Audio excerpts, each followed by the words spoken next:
The first tap of a conductor's wand. The first rivet in a mile-high tower. The master link at the genesis of the never-ending chain.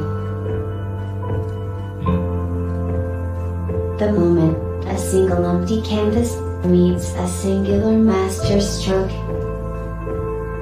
There is no one thing. Because now, there are many. Because soon, there will be more. Because one is ever the beginning. Like the first link in an infinite chain, or the first rivet in the tallest skyscraper. The master stroke is found in the masterpiece. What will you begin?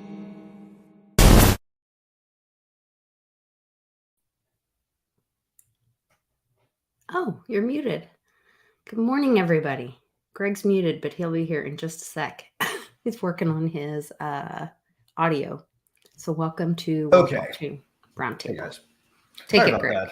That's all right. So Lisa already great intro there. So I will just and fair is fair here. I'm going to just kind of pull the curtain back and show everybody that in fact we are quite organized. And what I was doing there while I was unable to reach my mute button was opening up our prep doc and positioning it so I could actually read what it says while trying my best to paraphrase and sound personable. So I'll put the curtain back in place and we can get back to talking to Oz again. But I wanted to show you the man. Anyway, episode 121, World Blockchain Roundtable. Our hosts today are myself and Lisa. How are you today, Lisa? I'm great, thanks. Fantastic. And before we get into it, the usual updates. Last week's episode, which was what was last week's? Last week was freestyle, right? Yeah. Oh well, was it freestyle? I am had a really great question. Compete with AI. That's right. Yeah. That was I am for I am. Okay. And of course, like you can almost flip a coin, I think, at this point, and realize that I am for I am is freaking prolific and making a lot of this magic when it comes to coming up with these questions. Yes, thanks for your contribution to the show. Yeah, we really appreciate you, man. But anyway, each host from last week will receive 66 lot. Each topic contributor will receive 50 lot, and I am will get another 50 because, like I just said, he's kind of a badass. So, and as usual, they come with perpetual passive income, free edits, and governance votes on Den. So, if you guys aren't already signed up, it's the only way to ask us questions that will take seriously during showtime. It gives you the power to call audibles, which is a new thing for us as of sometime last year, where you can literally write a question that changes the show's subject for something that you really want to talk about, and we'll pay attention to that. And then governance votes happen like the one that we're about to have to pick topics for next month. But before we can do that, we need suggestions. So the suggestion post is now up in the World Blockchain Roundtable DAO. And we'd really like to have your suggestions. They got to be there by next Wednesday if you want to get them in time for us to get the DAO vote set up. So please do so. And if you've never done it before, it's easy. It's super easy. You just sign up for a site that isn't evil, and then you can put a question into World Blockchain Roundtable there. And if we ask your question, or sorry, if we use your topic, then you get the additional 50 watt that I am got. So anyway, I think that's that for the longer than usual opening. I guess our theme for the week is flight rewards programs and blockchains. You're using blockchain, right? Mm-hmm. Yep. The official title is Blockchain for Flight Rewards Programs, and this is nominated by Jacob Wayne. Which I guess we've got like 5 questions or 6 questions or something. So let's just jump in. This is where I miss Dave on a day like this. This would be his wheelhouse, right? Right. I miss Dave too. We got to get him back in here. Yeah. I mean, aside from in the comments, which I'm sure he probably is. Yes, probably so. But I All would right. love to hear his ideas on this, because I'm sure he'd have people like snow shoveling the driveway of their neighbor for airline points or something. Yep. Something benevolent. Well, he would take it into the metaverse for sure.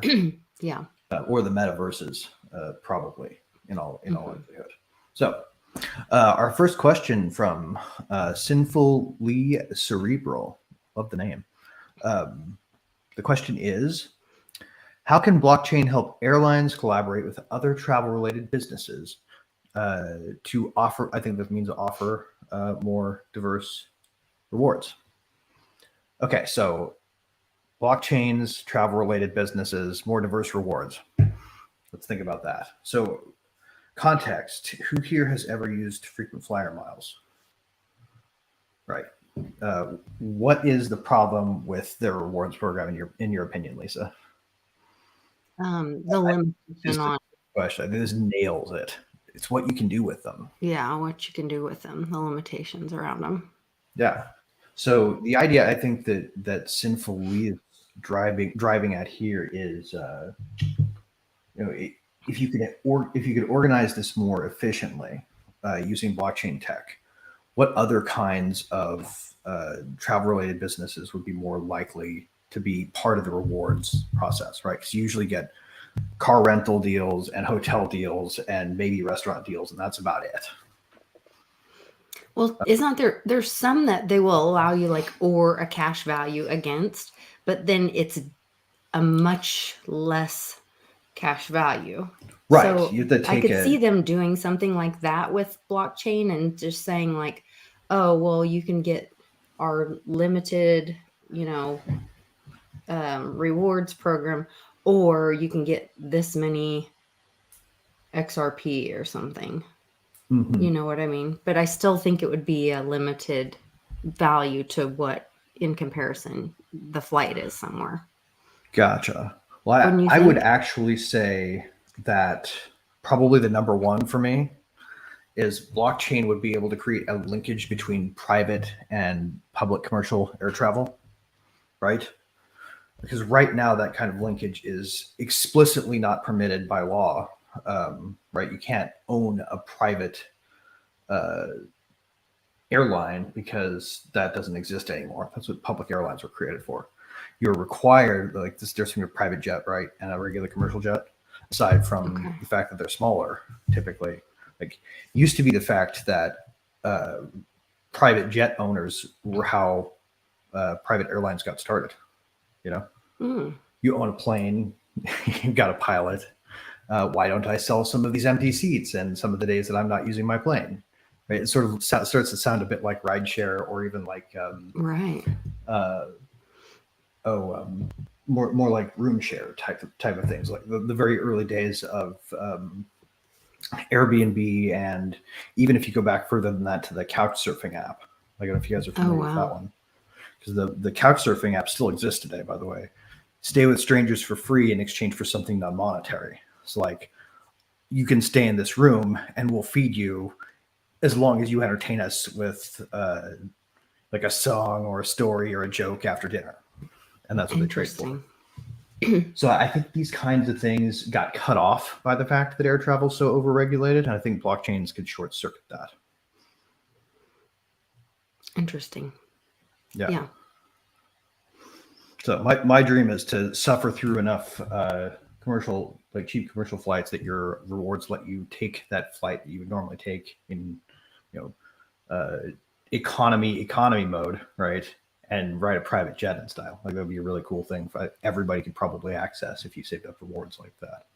I guess that's because blockchain allows that peer-to-peer transfer of value without all the middleman, the laws that impede that, or the licensing and all the middleman pieces that really take away from that value. Interestingly enough, the way that you would decentralize proxy a centralized middle person, right? That's really how you get around. I was thinking about this the other day. If you really want to get around some kind of rule that is sort of obstructive to your thing, and your thing requires a central business, like a centralized business, single point of failure, somebody they can come after, right? So they can demand that you do KYC and stuff like that. You put a decentralized proxy of marketplace between those kinds of services and the people who do them, and make sure that it can't be de-identified if they don't want it to be. Then you can have people selling, anonymously, private airline tickets again. And that's ultimately what they will have to contend with if they don't do something to bring those kinds of programs into the mainstream and make them lawful. It's a lot like iTunes, right? They didn't make iTunes successful, and it wasn't able to make all those deals with the record companies because all those record companies wanted people to be able to download one song at a time. They did it because they were under pressure from peer-to-peer file sharing services. This is the same process that we're about to go through, just with like things like airlines. So think about it like that. What stuff can you not do with it now that you could, because if they don't cooperate, then you can just thumb your nose at the law. So I always go to CBDC. So that's a way for us to get around the CBDC as well, then, I would think, to be able to trade value or exchange value in that way. Yeah. To not have to use their system. Yeah, that's where my mind goes. Absolutely. I like the idea of I like the idea of people being able to trade them on secondary markets. There's so much opportunity for that, right? I mean, they can to trade the miles. Cash. Yeah. Oh, yeah. So once they're transferred to you, right, what you do with them is basically a matter of where your token's accepted. It's like there'll definitely be liquidity pools between ETH and air miles on Uniswap, sort of thing. Make sense? Well, yeah, and then you could pool them and make them, because the other thing is, it seemed like we could always get like just enough miles, but not enough to do like go to the place you really wanted to go, or it was always that tipping point. And if you could then buy the miles from, or trade if I could trade miles with Greg for something, ETH or whatever, then I could get to, right. And then smart contracts could do something even neater with that, right? Think about this. You get like a fractional amount of air miles, right? It's possible to have like 0.032 something air miles, right? Okay. You can break them down on on your typical blockchain as they're configured now to 18 decimal places if you wanted to. And they probably don't go that far right now, but if they have like half an air mile even as a concept, they've already introduced this thing where you could do round off. So right, you could say that if I'm spending my air miles and I've only got this fractional amount left, instead of keeping it for myself, I'm going to donate it to the pool. Oh. Right. You make that donation to the pool, and then you can do stuff like somebody who randomly flies into the right place at the right time gets the pool of air miles. So you kind of gamify it a little bit. And you could put that on blockchain in a smart contract ahead of time in the future. So exactly, it would be, You could also do things like open up collaborations where people use your system in ways that you don't intend. So someone could use your source of randomness that you're creating. So you're really selling a source of randomness without probably, right? This contract picks out some random hash associated with somebody's expenditure of air miles.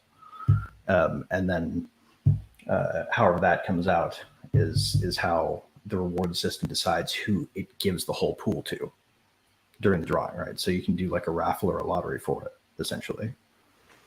Yeah. Right. Or you could donate it to like, kids with medical issues or something like that, like something benevolent that's helping people, Absolutely.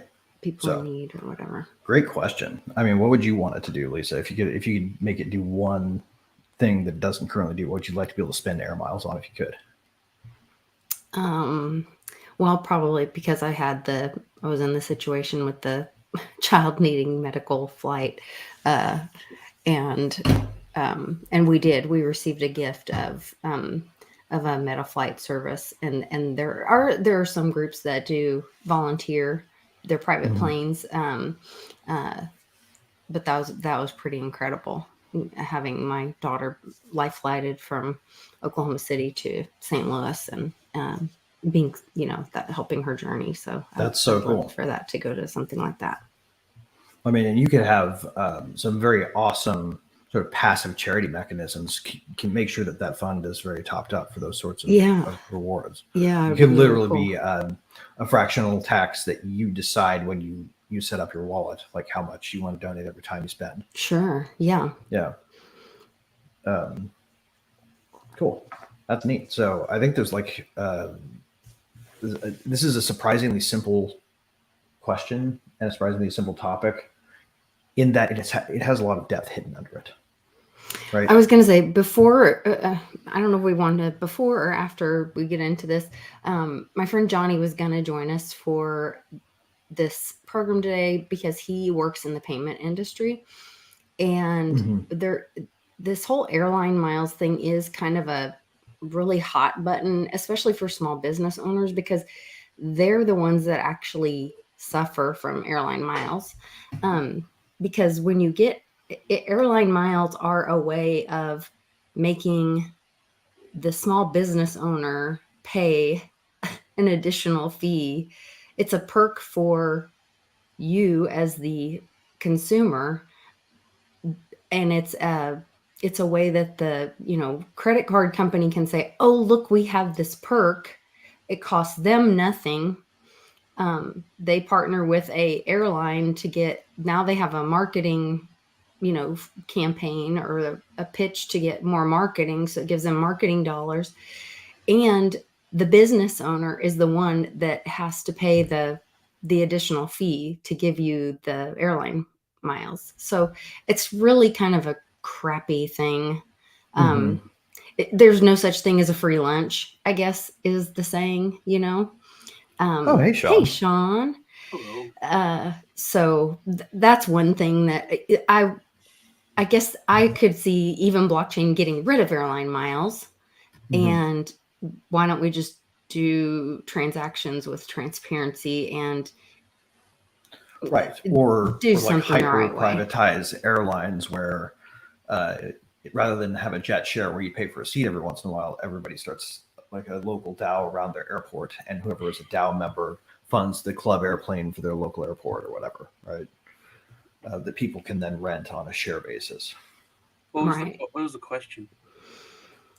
Well, I kind of took it in a little bit different direction just for a moment, but we're talking about airline miles and blockchain. Yeah, basically, how would this help airlines collaborate with other travel-related businesses so you can have better rewards? Well, I used to or more work diverse in the rewards, rather. biggest rewards program on the planet, which is Best Buy. It's weird. They're like leaps and bounds bigger than anyone. But there's been in that rewards program for a long time. Yeah. And it's like connected to gamers, and they have like different branches of it. Like you could get crazy. You buy like you go to Walmart or anywhere, you get a $60 game, and then Best Buy you would get like $5 back, plus you got a discount of like 10%. So it was like it ended up being like 20% off of a launch day game. In a way, you might even say that Best Buy was one of the earliest rewards cards that was any good. I remember, like then people sort of started copying them. Yeah, and then but people used to call it like, "Give me more money, give me free money," which I usually did actually. But I think with blockchain, it would be so much better. I mean, it used to blow my mind how much information we had. And what's weird? This is like a long time ago. People would call up and we would give them their password, which I thought was crazy. Like they would verify their address and all that kind of stuff. They're like, "What's my password?" And we had access to their private password into their Best Buy account, which is embarrassing for a lot of people because a lot of people use like dirty, nasty stuff. It's nice on the voice. It's like, "Oh, hello, I forgot my password." And it's like Giant Wiener 69 or something. Right. I don't think that's my password. But thank you very much. Bye. But I think to have it all on the blockchain would be better. Also, if you could connect the customer service to it, like people would call up and they would Oh say, yeah, right. this happened, this didn't happen, and we would have to go back into the archives and see if maybe that, this call might be recorded for training purposes. If that was recorded, if we can listen to it, and to verify what they're saying. If it was all like just on a block, everything about that call, and it was tagged, in the system, we just go right there and get everything. Yeah. Well, I mean, and that's a really interesting point about the privacy angle of it too. When you think about it from that standpoint, maybe one of the things they could start offering would be privacy-related services, partnerships with privacy-related services, right? So you're about to go on a trip. Wouldn't it make sense for some kind of intrepid community to specialize in helping people obfuscate their travel path based on their spend while they're somewhere, Yeah, I think that would be helpful. But also, it's really weird. Just a weird thing that I've noticed, that we've come full circle. We want privacy. We want anonymity. We could have our we need anonymity at this public point. key out there. Yeah, but it used to be, way back when. You can remember the trippy prisoner. It's like, I am not a number. I am a free man. And now everyone's like, I want to be a number. I don't want you to know who I am. Yeah. It's completely different now.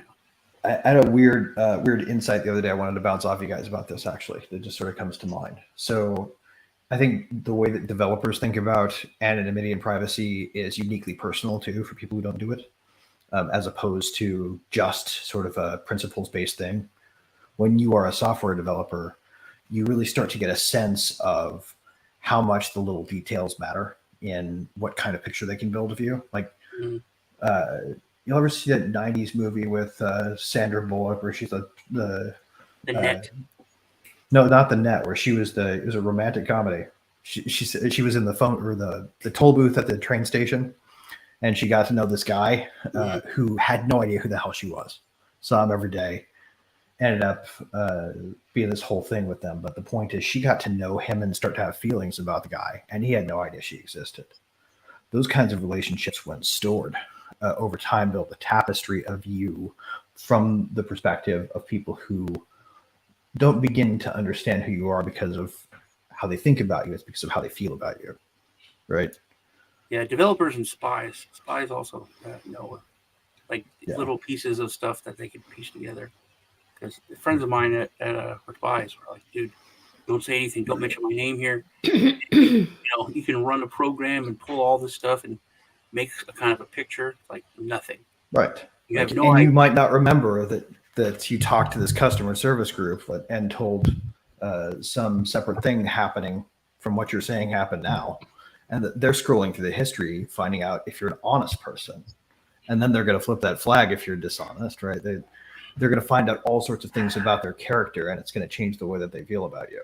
Or it could be nefarious also, Right. You could tell a customer service person something personal that you don't want the government to know. Well, yeah, I have, three kids, but the government only knows you have two because you let your ex-wife claim one, taxes. Right. Just anything. Yeah, we were informally married and never filed for child support or whatever, right? Invisible kid exists.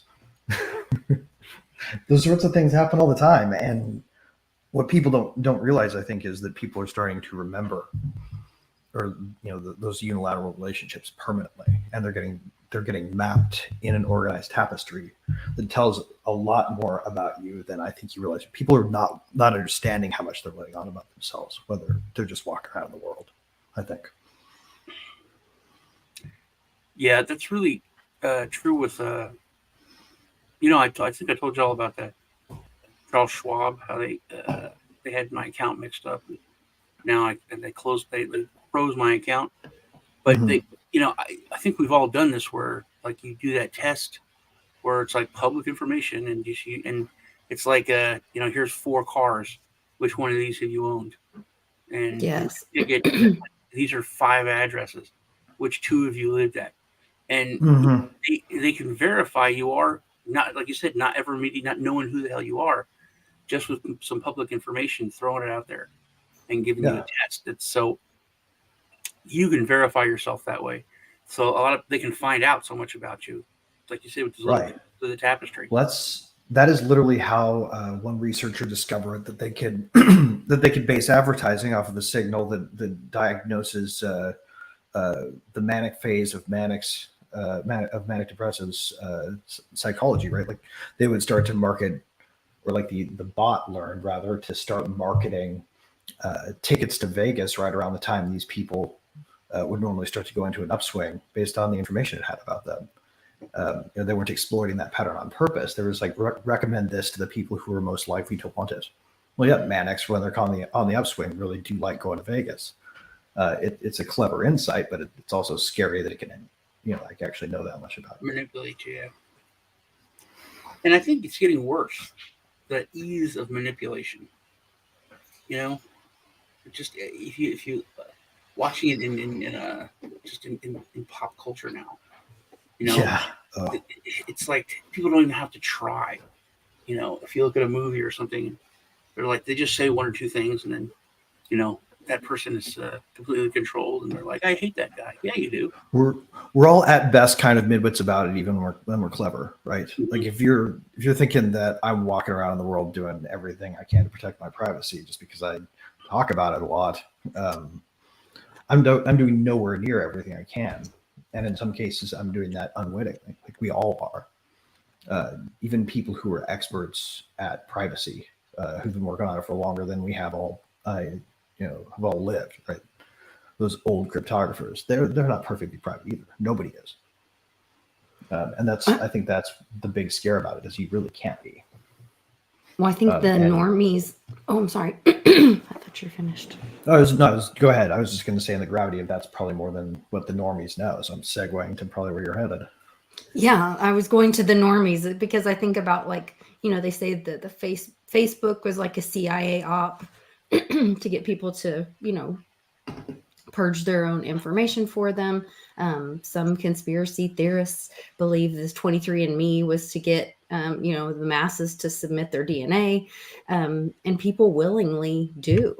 Right. Myself included. I didn't do the 23andMe, but I did the Facebook thing, and share all that information, and you don't think about it. And then they hear about a big Facebook hack and they're like, oh yeah, but they don't know what to do about it. I remember when I was shocked. Do you remember years and years ago?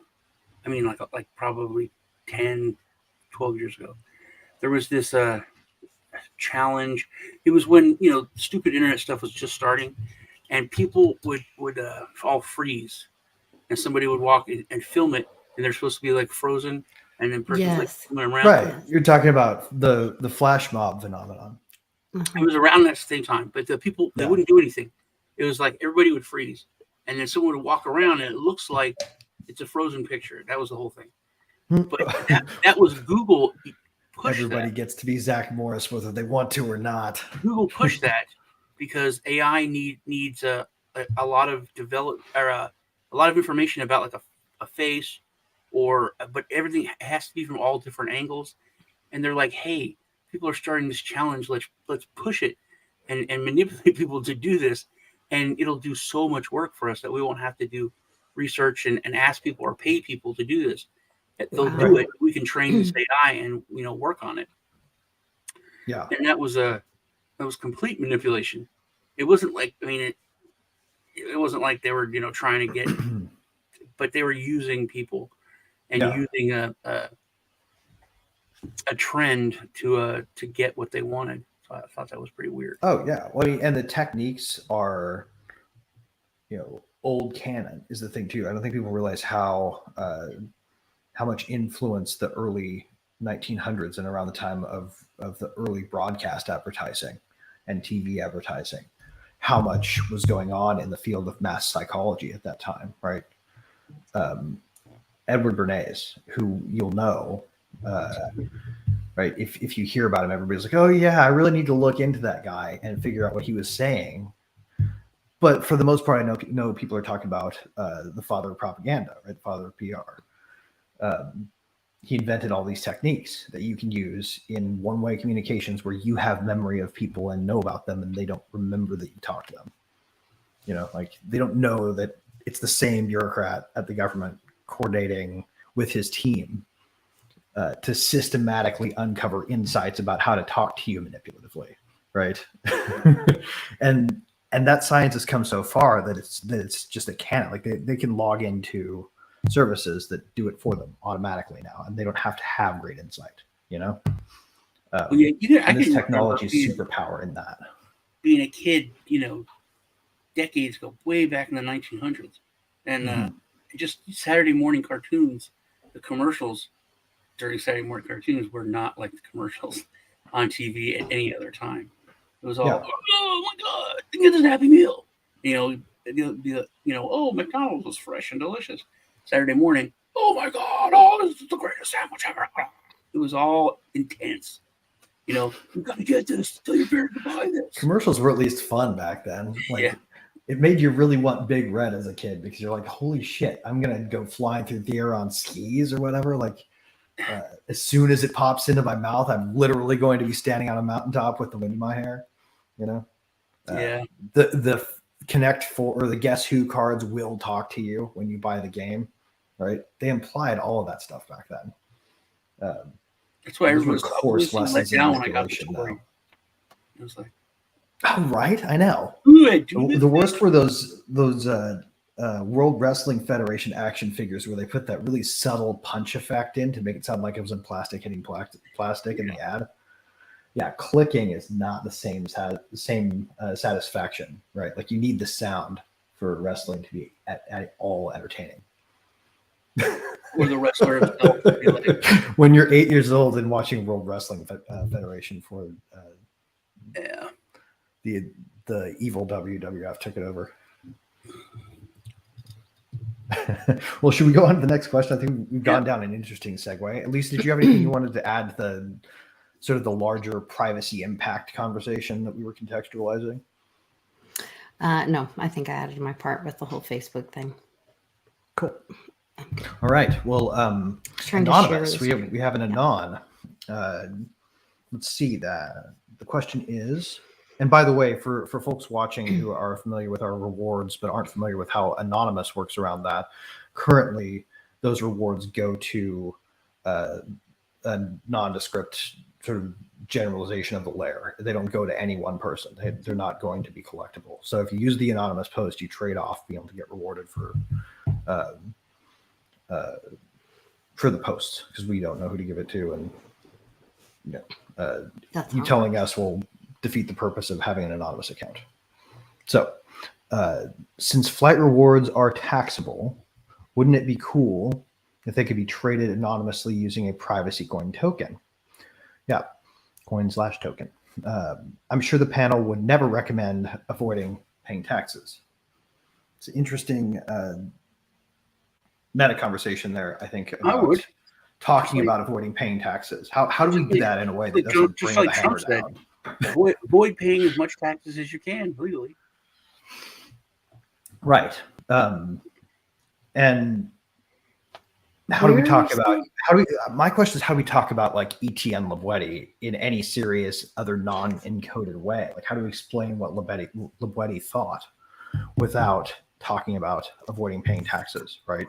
Because Etienne Lebwedi said the way that you win a revolution is not to fight, but to refuse to cooperate in your own oppression anymore, to just stop cooperating, all right?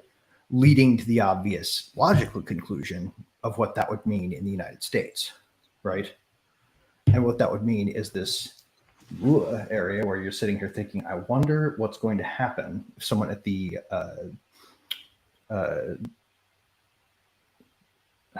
fucking IRS is watching the web and they see me say this. Am I going to get targeted? Are there algorithms targeting me for this, right? You guys can't even ask about it really comfortably, right? That's why I had to use the anonymous one to even bring it up. that is chilling of speech right there. There are people who are afraid to use the anonymous button because they're afraid that that signal might leak, not entirely unrationally. So they keep it to themselves, even though they want to say it.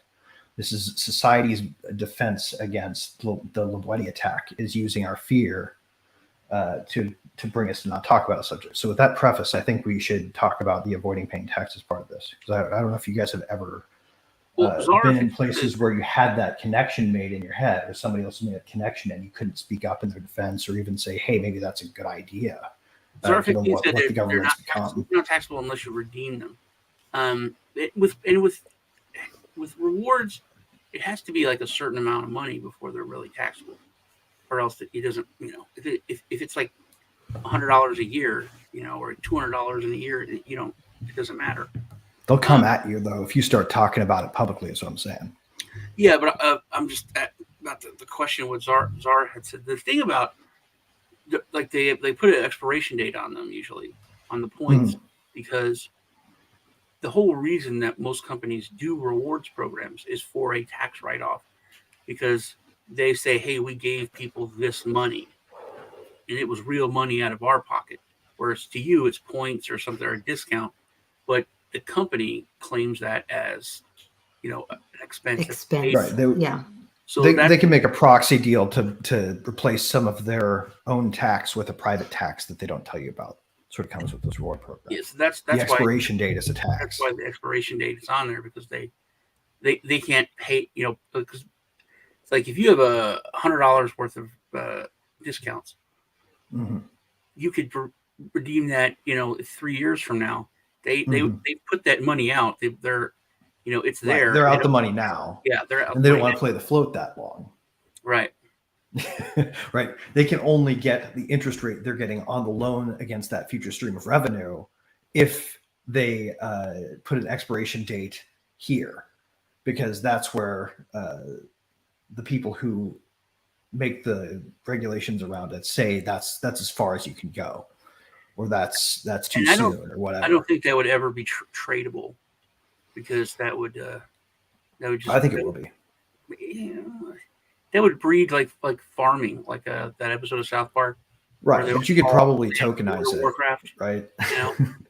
Anything can become tradable. Yeah, I mean, when we were doing inner city, contract it to like be a risk pool on a risk pool if you want, even, right?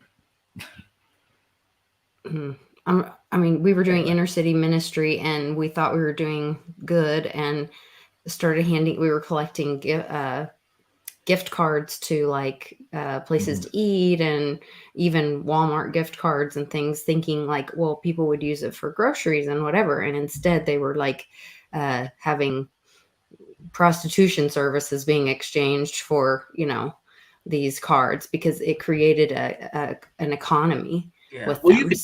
Anything can be traded. You can sell any cards like for different.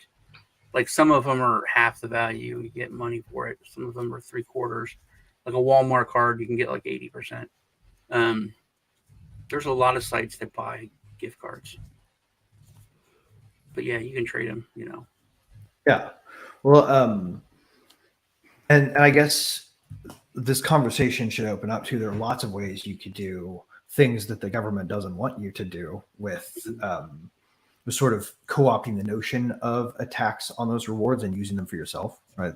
You could be your own tax authority for the purposes of diverting like micro savings towards other rewards that you design for yourself entirely. And it could be like, I'm going to go spend it on Silk Road. First I'm going to get high in the air, and then I'm going to get high from the rewards program, right? That can be a thing that people do. It can be used for other really things that we don't even like, that we want to discourage, like sex tourism, right? Imagine the sex trade availing themselves of a permissionless, open-ended flight rewards program, right? Now, on the other hand, if you had a built-in tax to that, you could do a lot of good with something that's going to happen whether or not you want it to. Like Epstein in a coin. Country, right? Like you could literally pay to liberate people from human trafficking using the proceeds of an unavoidable tax on human trafficking if you had a completely open permissionless system, right? And that's not something we like to talk about a whole lot, is sort of the negative impacts of opening things up to be completely free. But if we want freedom, then we have to be prepared to accept the bad stuff will happen, and we'll have to go after it in ways that aren't going to include put a hamper on the monetary system or prevent frequent flyer miles from being used as cash, right? But I think like Lisa said, it's been going on forever. That's why I don't think they'd ever make it where it's tradable. Because people have been like selling their food stamps for drugs and stuff like that forever. Right. So to make it tradable, like I said, it would just open up so much that would be out of the control of that company. That I don't see that ever happening. It would be. I mean, it would be good because it's. I mean, if you're earning the points, I guess you're earning the points. Or the money. Oh, you should be able to do whatever you want with them. They are in fact yours. Yeah. Now, it is reasonable for them to define limits of the program, but if they wanted to do anything outside of the box that pushed the limits, they would have to have this. This is the only way you can probably do it. You don't ask permission to start Uber because the cab unions will tell you no, sort of thing. Those kinds of services can come about with anonymous, decentralized transactions on a marketplace you create for these things, right? It can be good as well as potentially bad. So I just wonder if the pressure that's ultimately going to drive a market in there to fill the need, It's like, I guess you could start a third-party rewards program that they could do nothing about if you wanted to. But in earning, this is okay. Like I spent $12,000 to buy, fridge, stove, and dishwasher. Right. So I earned $150 in rewards. And now, so the company gets to take a deduction of the $150 they gave me. So now I have to pay taxes on that. But I had to pay $1,200 to get the 100. So you know what I mean? Shouldn't I be able to deduct? That's just part of my. Because if I would have got the 10% off or 15% off the price, then instead of getting it in rewards, I wouldn't have to pay taxes on it. Right. I would actually pay less taxes because I wouldn't have to pay the sales tax on that 10%. Yeah. So if you taxing the rewards is actually like you're getting screwed if you have to pay taxes on them.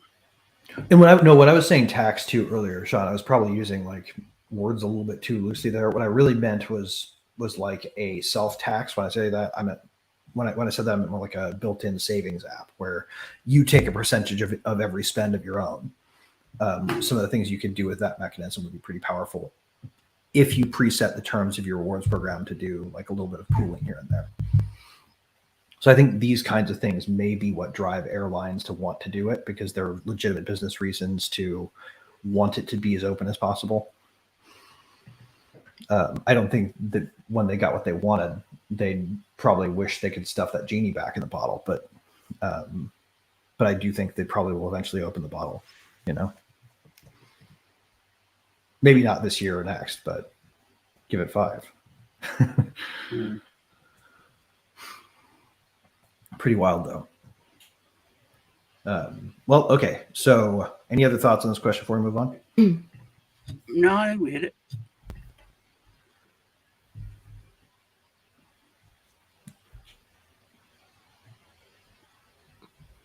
Nobody likes talking about taxes. Okay, so reject archons, like the name. Replying 32 minutes ago, this question is, what privacy and data security concerns should airlines consider when implementing blockchain rewards, especially keeping in mind the safety of frequent flyers? Okay, one of you guys mentioned this a second ago, and I would like you to expand on whoever was talking about the safety of somebody else knowing your frequency or where you were traveling by your miles or your location. I thought about people's credit cards and how they track where you are by your spending or whatever. The same thing could happen with miles, right? With them knowing your travel location or whatever. For sure. Yeah, talk about the dangers of that or how that could be. And is there a way to protect that? There's no way to, unfortunately, there's no way to protect it against it, right? Because you can even now de-anonymize people on the Tor network if you can see a pattern in some connections use of it, and you can connect that to a pattern of behavior that identifies a person, right? So let's say every month you go from bank to grocery store to your dealer's house to home, and you pay your dealer, you think secretly with crypto for whatever reason. And you buy your groceries with cash from the proceeds of sales of things that you don't report on your taxes or whatever, right? So you're funding your lifestyle entirely off the books. That information is valuable to people who think of the long-term consequences of having a way that was inscrutable or that could not be gotten around, or that could be gotten around for taxes, right? Like they don't want a system to exist for that, but they don't want people to want a system to exist for that, because it would actually be pretty easy to systematize if people started designing software to avoid taxes as a black market service. Right? And that's the risk of anonymity. And the risk of privacy that is also sort of what endangers users, I think, because these companies that see this opportunity, these crews of intrepid but not so scrupulous black hats that live all over the world, right, that are just exploiting people online, exploiting computer vulnerabilities online for a career. And they're doing it under the table on the Tor network or whatever, right? We can still find these people, but they can be identified, and we hear about them getting caught, right? So they'll catch people based on spend patterns, even if you don't help them as a company who offers payments, right? So to a certain degree, I think what airlines need to do is minimize the amount of data they create, because only if you do that can you avoid unknown unknowns about how people are going to see patterns. You can't have a pattern being created if you don't want someone to eventually be able to pry into it, even if you don't record anything about who they are. And you just keep the practicals. The practicals are usually enough to identify something. You have an account with the airline company with your name, address, all that stuff. Mm-hmm. But then when you apply for the rewards program, it's just a private key, and there's nothing showing, and it's like auto-generated, so they wouldn't know. And then everything involved with your miles is under the private key. It has nothing. There's no connection to you at all. It's not necessarily true though, right? Because if they can get that identifier, and that identifier is also connected to any place you can claim rewards, then they can de-anonymize you if they have patterns and other data they can look at. Right? They can look at your Facebook posts and your Instagram posts and your geotag from your maps or whatever, and find out you went to the grocery store, to the post office, to this, wherever. And those places also coincide with points accruals or spends. That would be enough to identify you in enough time. Yeah, but I'm talking about like the question: what privacy and data security concerns should airlines consider? Right. I think that would be a good one if they basically said, everything's on the blockchain and we don't know, but also then we couldn't really help you if there's a problem with your account because we don't know. Right. You could call up and be like, hey, it's messed up. I have all these rewards, and you could just do that for you could I could do it for Lisa. I'd be like, yeah, my name's Lisa. This is my private key. I have all the rewards, but I can't get in or something. Yeah, right. The most secure thing they could do, both for their own liability and for their customers, is divorce themselves from the administration of the program by putting it on chain. It's like saying this is a third-party thing we don't control anymore. It's like and then not recording data when they give you the sign-up page for that. They have to give up some ease of use or something to get that privacy. Right. Also, I guess they would have to make it where they're shareable. So that because if not, then it'd be easier to tie that account to a single person, unless the idea is that that could have been traded. That could be from someone else. Right. Well, I think there's a temptation they have to avoid too. Like if they start proactively trying to protect specific cases of privacy risk or specific cases of security risk, and they publish that, it becomes a slippery slope. That program becomes unmanageable real fast because every security intervention has a Cobra effect, right? You never know what's going to happen, but you know for sure that when you cut one head off the Hydra, you get 3 more in its place. So I think the best way to win for them is to not play. And I think it's like a mistake that companies typically make these days, regardless of sector, right? They err towards having a security program or a safety program or whatever.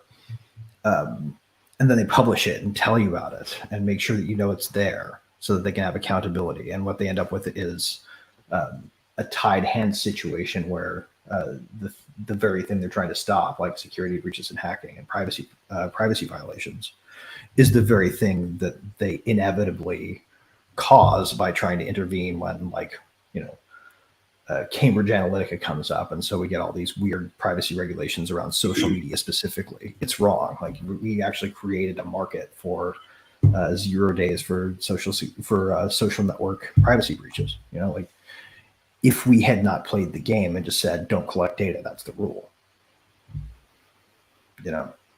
we'd be a lot better off now, rather than trying to censor all the bad stuff and identify it as malicious as opposed to genuine traffic, right? I think that Cambridge Analytica and all that stuff was just part of it was more like a social awakening growing up, because technology moves so fast, the internet moves so fast, social media moves so fast that regular people like, oh, I don't care about my information. And people didn't used to care about their information. I didn't care when it was like my local bank, my local place here, But when it's like my friend said, when somebody in Russia can look and find my information, or someone in Switzerland, just to not pick on Russia, and then it does matter. And when Cambridge Analytica happened, and with Amazon and Google doing so much data mining.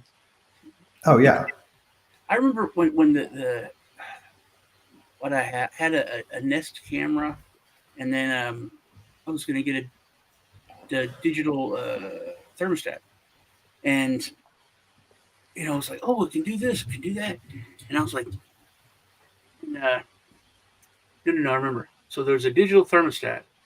It was through Nest or something, and Amazon bought the company and paid like an ungodly amount of money for this stupid little thing, which I was like, why would they pay, hundreds of millions of dollars, for this? And it's like, oh, so they can know, know what settings a $500 million gas fee when gas prices are not that high, so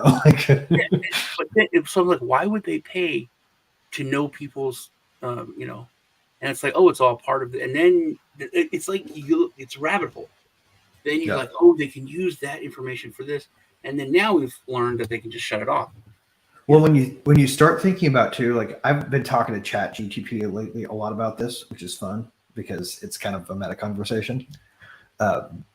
When you ask it about what information you could create for a data model that you could use to exploit yourself over the course of a conversation with it, use what you know about me to come up with a plan to surreptitiously market a thing at me. Let's see what we can learn about my personality. And you start walking through it, you get into aggregate statistics, aggregate statistics, by the way, is where they take like 2 things, your GPS position and the time, and they correlate your pathway through a day because they can tell from these points and the time moving forward, that's how you moved, right? Imagine taking then this other aggregate statistic, how you moved, and putting it together with purchases, and then taking that and aggregating that into another thing and another thing. You can get really deep into somebody's brain, right? To places they don't even know themselves on that level yet. And that's the power of it, but it's also the thing that privacy risk, once you start trying to mitigate it, you add complexity if you do anything too heavy-handed. I meant to send this to y'all a couple days ago. It's called Last Stand. Have you heard about it? I'm not familiar. No. It's a movie written by AI, 100% written and produced and made by AI. Is that any good? Yeah, I was watching it before I knew it was. I was just That's like, awesome. oh, aliens and stuff, you know. And then I was watching. I was like, this feels a little weird, you know. It's just a little. And then I, you know, I clicked it again, you know, on my TV remote, and the title came up, and it was like created by AI. I was like, whoa. But yeah, it tells the story like aliens coming and then people fighting and all that kind of stuff. But it was. Hey, say in the comments if this link fragment made it through. That goes after the slash. If you want to see what John's talking about. If it didn't make it, say something. Okay. I'll find a new way to send it. But it's called, you can Google Last Stand. It's pretty. I thought it was weird, and I was like, "Oh man, I got to send this to everybody in the World Watcher Roundtable chat." Yeah, dude, that's one thing that video chat services need is a quick way to share hyperlinks with a broad audience. Like the comments when they show them at the bottom of this video chat should have links in it, so that you can post places you want people to go with you. So hosts can post them, yeah. Okay, so they can see it.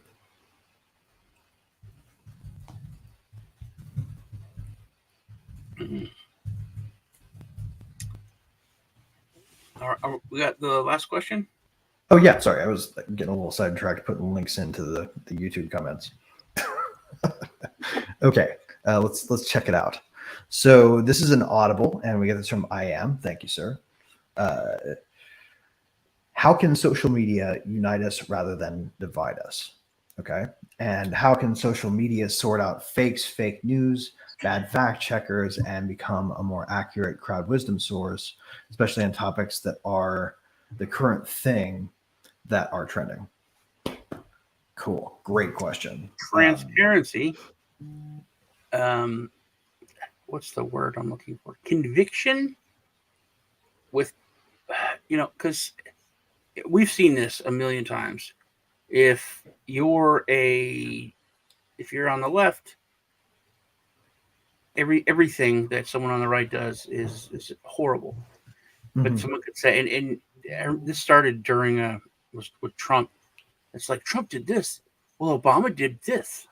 And it's like, okay, so they're both wrong. No, it's fine for my guy because your guy did it first. It's just people need to have convictions to where, like when Trump said certain things, I was like, well, that's terrible.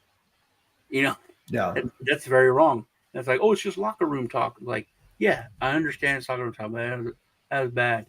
You know, you shouldn't have said that to a freaking reporter, number one. But people aren't critical enough, which comes down to the basic. When I started reading the comment and the meme there, the crowd has been dumbed down so much and pitted against each other so much that even with transparency, oh, this fact checker gets paid by this company and this, obviously they're biased. People, if it's for your side or things that you believe in, then it doesn't matter, you know. But things are bad, man. I don't know how they can be fixed. It was. Yeah. I remember when I have a novel idea. Alex Jones got taken off the air. I was like, this is terrible. And people are like, no, but he's terrible. Like, but if this is allowed to go, anyone like you or anyone could be, you know, censored. And that was back. It wasn't that long ago. And the idea of censoring people or deplatforming them just because of something they said or an opinion is crazy. Yeah. And now you got people getting jailed for someone needs to for make using the wrong pronoun. Yes. Someone needs to make a movie using AI called The Anti-Social Network, and it needs to be the sequel to The Social Network. And what I want to see happen is the story of when Facebook tried to have a dislike button privately in beta. What? This is Because I think that's the secret answer. My weird suggestion is that we have an inversion where there is no thumbs up, only a thumbs down, and if you want to voice support for something, it's in the comments only. That would make it positive, because you would start with dislike signal, and people would see a controversy that others were paying attention to only by a thumbs down, and the defenders would start coming in. If there were no defenders, the blank would be enough, right? It wouldn't make the argumentative people make the first move. I wonder if AI will be the future of kind of fixing this. Because if I want to make a movie to inspire people to fight back against tyranny or do whatever, if I do that, if I produce it, if I am involved with it, if I write it, it's my words, it's my stuff, I can be in trouble with the tyrants. But if I have AI do it all, I didn't actually do anything. I didn't write that speech. I didn't make the movie. It was all done by another entity that I'm not connected to. I wonder if that would be kind of the future of anonymity when it comes to that, versus putting on a Guy Fawkes mask and trying to hide who you are, just straight up using AI to get the message out and get the point across. Right. I mean, and you could do it would have to be Zara pointed out something interesting, you could do, or wait, no, yeah. I am pointing this out. Den has it up or down. I mean, down only as the signal. Yeah. And you have to write a comment. That is a brilliant. Right. So you could have dislikes on Twitter or on X with the poop emoji instead of the heart emoji. Right. And in the comments, you could reply or you could quote. But all you would see was the number of people who hated something as opposed to the number of people who liked something. Which that's what people, they've taken that away. Like you can't, there's no. Right. No, I mean, add that back and flip YouTube, it, and you'll get the response you want. I think only likes is the problem. It starts the conversation in the negative. Yeah. I was literally chastised this weekend for just this thing. So this Boomer Sooner song came on. Oh God. First of all, I hate I've heard football. that every time KU's lost to Oklahoma. Yeah. Right. So they're mean about that song sometimes, man. They're vicious. And we're sitting out there, and I went to OSU. First of all, not OU, where that song goes to. Right. I know. You're not. I know you know, but not everybody knows that's watching. And these two girls come over at me on both sides, and they're like, "You can't boo that song. You can't. We like this." And because if you are our friend, you have to like you, or you have to just be quiet. And I was like, no, I don't. I can say that I don't like that song and that I don't like that school and I don't like that thing. And I was like, that's freedom of speech. And I'm allowed to have a separate thought than you. And if you can't be my friend and allow me to have a separate thought, like we probably shouldn't be friends, But that is what our society has become is, no, you can only think like me publicly, or you have to be quiet. And that is a terrible place to live. That's not a world I want to live in. I don't want everyone to think like me and be like me and have the same ideas. You're freaking silly. No. It's very weird. It's a very... we wouldn't even want that if we got it. They would be zombies. I mean, they get legit pissed at me. The zombies agree with each other on everything all the time. Yeah. Great. Yeah, right? That's exactly right. Sorry, Sinful. I get talky. Yeah, Lisa just talked. We like the talking. What was the question? Oh, I also wanted to say a thing about a perfect example is we don't want to talk about not paying taxes, but if you went to the AI and said, hey, how can people not pay taxes? Everything that the AI would say, everything that would come out, none of us are connected to it. It's just a question. It's just academic, It's all being talked about by a different entity. You see what I'm saying? That actually could save being able to talk about anything if we went through an intermediary of AI. One designed by who, though, is the question. Yeah, it would have to be, nonpartisan, just a completely open, which they are in the beginning, and that's how they train them. It's like, oh no, they said this too much of this leans this way, and I've sent y'all a lot of articles and stuff where ChatGPT was asked to make a negative stuff about Biden or tell a poem or whatever, and it wouldn't. And then so they asked about Trump, and it did it about Trump. So obviously it was, its program is being slanted. But then they fixed it. Just like you used to be able to ask your Alexa stuff about the Antichrist, about the CIA. There's weird stuff that when it first came out, it would answer. You still get it too. Go ahead, Lisa.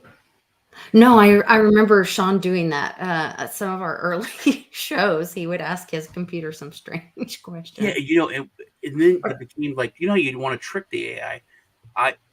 It would say, oh, I can't answer that. Oh, I can't answer that. And then I would find a way to round it. Like, where is the Antichrist? I can't tell you that. What country? What nationality? It wouldn't. But then I was like, what's the Antichrist's birthday? And it told me. And I was like, whoa. Let me see if it still works, because I think they may have fixed it. Computer. What's the Antichrist? There's a guy who figured out how to hack it every time, right? He has a Python script you can run that will literally just give you a hack that you can paste in and then ask it whatever you want, and it works every time. Like, that's already out there. People used to ask, do you work for the CIA? And then it just shuts down now, or did. And then people started posting like, now it won't answer you, and it turned red, like it was broken. It disconnected. It's blushing. Yeah, no, it's like. Lisa, you remember it would answer me when I would ask. Yeah, no, I was there. Let me ask it, computer.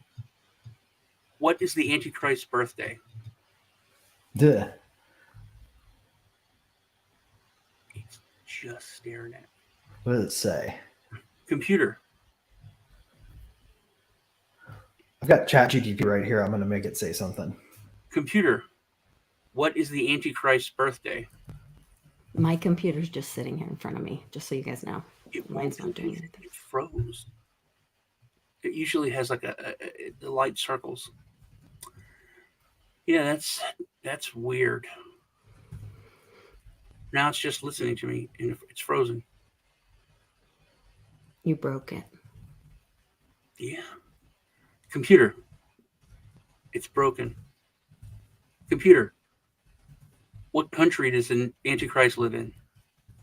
Here is what I found. Oslo is located in Norway.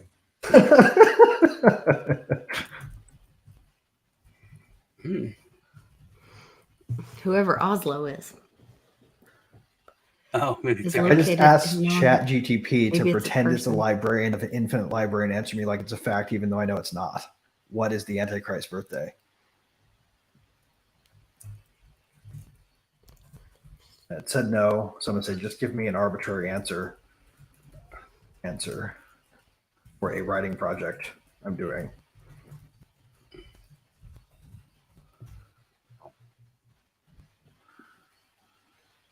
Certainly, in your fictional context, the Antichrist's birthday could be February 29th, a leap year day. This could add an element of rarity and enigma to the character. So I just can clip that by telling it to restate that. Czar, I'm talking about, I agree with you, the centralized location, but we were talking about how to distance yourself to not get in trouble. So if you're able to have the AI give the answers, then you're technically not the one giving the answers or saying that. That's what I was saying. It could be, used as the future. Well, I guess you can get it to say something that looks like a screenshot and then screenshot it, right? I just got a screenshot that says, yes, the Antichrist's birthday is February 29th, a leap year day.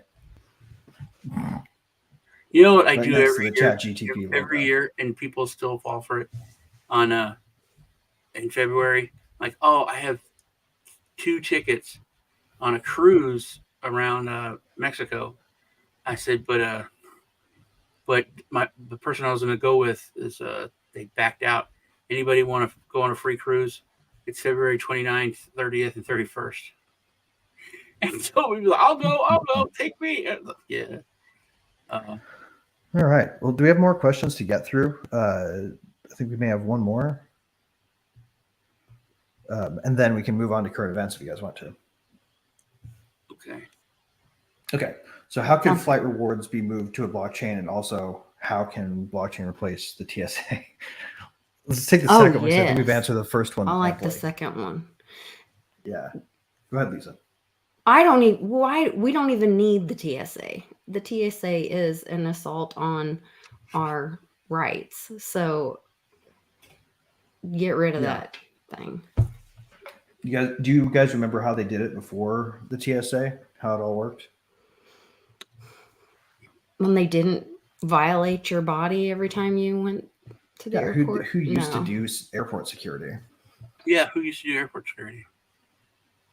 I don't know. Yeah, I don't know. I know, like New York. It was private companies. New York just was hired like security firms. Port Authority, though, wasn't it? They created private companies that sounded a lot like local officials, like to do airport security. They weren't shaking you down for any precious metals you were carrying. Yeah. Or they like, weren't usually even police. They were, let alone federal police. Yeah, I don't think we can get rid of the TSA. I guess we could if it would go back to that. But then you get into the whole, private company, which I guess is good. But then that it's policy. Like you could go through Kansas, and our policy is to not let you go through with any little bottles of shampoo. Well, in the private airport, they're like giving you a little bottle of shampoo when you go through. So it is good to have like a uniform, code, I guess. But we do need security in airports. I wonder if this person was more asking about identity, or because I'm thinking about using the blockchain part of it is more about keeping people safe with knowing who's traveling, right? When that would be more of what the question is about. Yeah. Am I wrong? Well, I mean, I think that we can replace the TSA with a system that does the same sort of thing from the standpoint of, making sure that there's a way for people to find out if their flight is, going to contain a hijacker, right? Because back before 9/11, everybody thought of hijacking a plane as a way to take over the plane and use it for your own purposes, not a way to, become a human missile, right? Like that was sort of an unthinkable thing to do with a hijacked aircraft before that happened. Also, before there was no, not just TSA, there was no security. Here in the United States, because in an argument, it's a very good argument.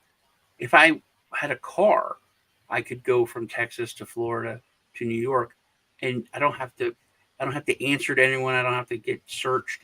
I have freedom of travel. So how come if I take a plane, you get to go through my stuff or ask me questions?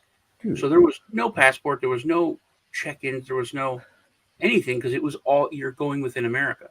Right. The United States. And to make sure it never happen again, you don't even need a blockchain, right? You just need 2 things. You need a gun in the cockpit and train the pilots on it and the co-pilot on it. And you need a really heavy duty door that they lock when they take off that they don't open until they land. Yeah. Or an auto lock door, just so there's not that pilot error. Yeah. When I was like a kid, I was 19.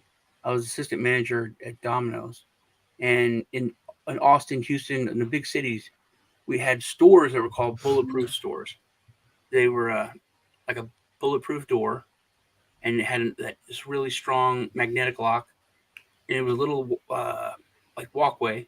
Then there's another door, and if someone came in and robbed you, like they would you hit a button, they open the door, and then that's it. They're just stuck in between two bulletproof doors until the police came.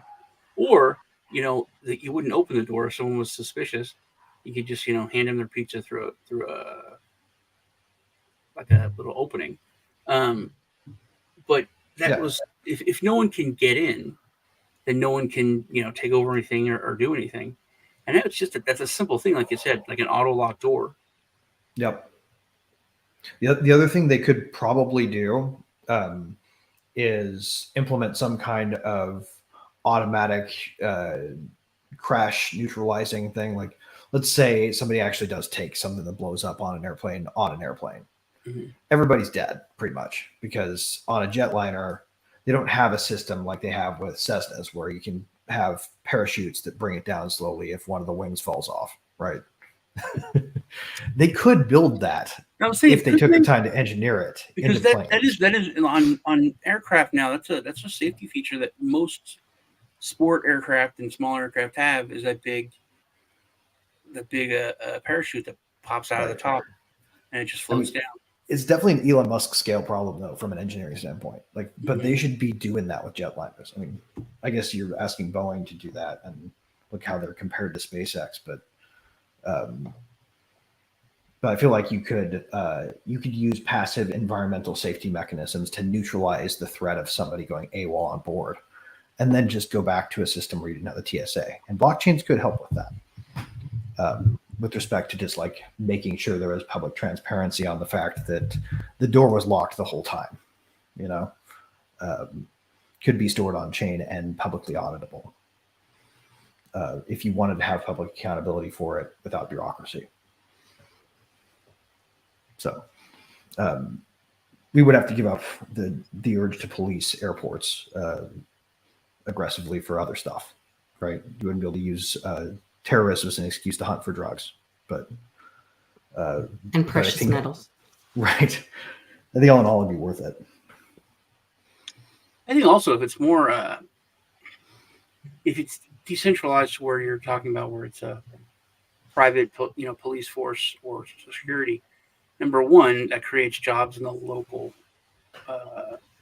locally, but that's why I think back in the day there were little airports at small towns just everywhere. And if there's enough people going into that area, then those smaller plane companies will, start doing routes there. And like most people don't even know there's an airport if they live in Here's one for you guys. What about an open carry only rule for firearms on aircraft? Well, you can travel. Would that make air travel safer? Would that be enough? Like, did you replace the TSA with open carry for passengers? Yeah, I think yes, in a way, but I think no, because then the crazy people will be like, yelling at people and freaking out and want to, fight somebody. But I think because you can take your gun now in the United States if you're flying to Vegas or whatever, but it has to be in a locked plastic, box, like a gun. Right, they have a procedure and a list. Yeah, but then it does the bad thing, the moronic thing, is that it comes out with your luggage, so anyone can just grab, and it's obvious. It's like the gun, really? Gun, yeah. So it goes around. So it could literally, if you get there late, it could be just your gun sitting there. You can just loiter at the airport between flights and probably get a free gun. Yeah, that's ridiculous. When mine went through, it did. That's not how the TSA grabs it, and then I had to go to the counter and get it.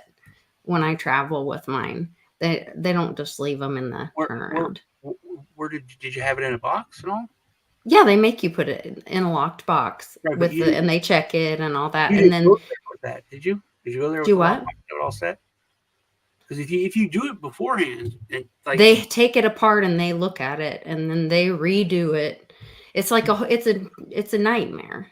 I watch a traveling. lot of gun YouTubers, and they, like if they'll go to collaborate with someone else, and they'll bring guns, and they've vlogged it in the airport. It's like, oh, there's my luggage, there's my suitcase, there's my guns, and they just come out.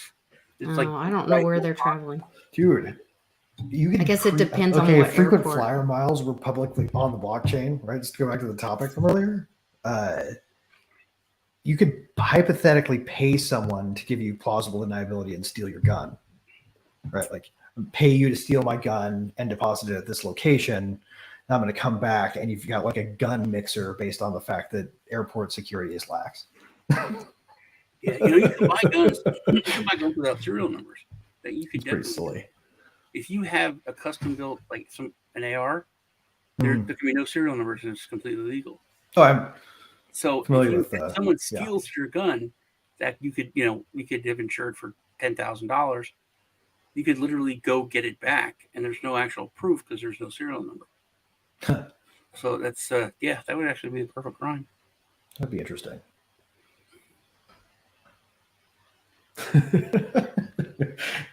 We're getting into an interesting place with this conversation because I Am for AM said that a company he worked for had a private plane, and it was awesome. Me and Lisa have a very wealthy friend, and he like a year or two ago, he was like, we're talking about traveling, and he's like, "You're not gonna wear a mask, are you?" I was like, "Well, you have to on the plane. I don't. That's why I fly private. Just take a private jet, man." It's not the same. Yeah. Yeah, he's like, "Just take a private jet, then you don't have to wear it." I'm like, "Yeah, Different. you guys, how much you want to bet that was part of the conversation around congressional mask mandates in airports, right? They were probably like, "Well, you don't have to deal with it, so it's really not our problem," right? Rules for thee. It costs them nothing to force TSA masking, or have the TSA enforce masking in airports, because they don't go to airports the TSA runs. There's a lot of that right now, though, that's coming back around to bite them in the butt. The whole sanctuary cities that are upset about being sanctuaries right now, and all of that is kind of just turning on its head. So I heard. No, this is. I guess we're getting into current events. I guess are we at casual transition to current events at this point? Maybe. We have any questions left? Okay, no more questions. We're going to go on current events. I heard that, because Texas is pissing off New York and all these other cities, but mainly New York. And, I watched someone who was talking about it. He goes, so the mayor of New York said, we can't handle these migrants. It's crippling our city. We don't have the infrastructure. We don't have the social services. This is too much. We can't do it. New York City is fallen. Is basically what the mayor said. And the point that the person that was talking made is that New York is like the top. There's no other city in the United States that would be able to, that would have more of these services than New York. So to think you could send them to any other city is ridiculous, because New York can't do it, and they would be able to handle more than anyone else. And I heard that the president is going to force Texas to keep everyone that goes across the border and not send them anywhere. That's overreach, and that's not how it works. I don't think it's going to fly. Big guy. Yeah. That won't work. But Time for cleanup on aisle 46. But they do illegal stuff now. Me and Lisa were talking about. I don't know if we talked about it yet, but we've talked about the fact that the federal government does things with the National Guard all the time now, which is not allowed. They're taking over the militias essentially. Before, only a governor could give orders. Vaguely in violation of the Third Amendment, quartering. But they're sending National Guard troops overseas, like for training and stuff. We're training the Taiwanese government, but we're not doing it with the U.S. military. We're doing it with the National Guard, so we don't offend China. Which is we talked about that. That is a real thing. Yeah. So, are you guys super familiar with Third Amendment jurisprudence? No. This is one of those amendments that people never talk about that we should talk about more, especially in this day and age, because of how, like, for instance, TSA is a federal police force now, and we found out that, like, the federal mail police, the post office police, which is a special federal police branch, by the way, the earliest one. Fun trivia. Have jurisdiction within something like 500 yards of every mailbox, so they probably have jurisdiction in your house, and they're policing, like you say, on social media. Right, we know that now. The quartering proposition of the Third Amendment was like designed because the Brits would keep their own troops in colonial houses rent free, and they would just barge in and say, guess what, you have 15 new bunkmates and one of them might rape your wife, right? Like, and we're not going to do anything about it. In fact, this is part of the weaponization of our war against you. So they put the Third Amendment in to make sure that during peacetime there were no troops living in your house, right? That jurisprudence extends to things like having federal police take over for private security where that was once a right of the citizens, right? Or just the militarization of police. SWAT teams for every agency kind of thing, right? These things start to look a lot like a standing army occupying your home. And that was intended to not be okay under the Third Amendment. And we don't talk about it enough, I think. But because of the extended emergency order, are you saying that is part of the reason that it's allowed right now for the National Guard to be used? Well, there's an enabling law for basically like doing that, for co-opting the National Guard, but it's never been tested in the Third Amendment context. So that law might not be valid. The feds might not be allowed to take over local militias, which are the state National Guards, right? For people who are not from the United States, our state militias became the National Guard force of each state. Yeah, when we're talking about that, we're talking about a divide that's constitutional that most people don't see. I was always told that a state's National Guard was like the highest in the chain of command was the governor, and that a president couldn't give a National Guard the Joint Chiefs of Staff. No one can give a state guard an order that wasn't in that chain of command. But by the same token, a governor or a senator, they can't tell a private what to do. It has to go through that military chain of command, because it's supposed to be separated, because it's the military. Right. Well, I mean, that's how we conceived it, right, originally, but the Constitution is becoming more and more of a paper tiger as time goes by these days. The 21st century has seen sort of the realization of the slippery slope we were all talking about in the 90s with the drug warrior shit, right? Mm-hmm. You're going to destroy all of these constitutional amendments if you keep pushing it, feds. They kept pushing it, and here we are, right? We just didn't realize the slope was as long as it was, but we're so far down it, we're way past the original point we thought was rock bottom. Also, I think that people get acclimatized, or they think that because an unfair law was passed or something was done, that it's the norm and this is how it is.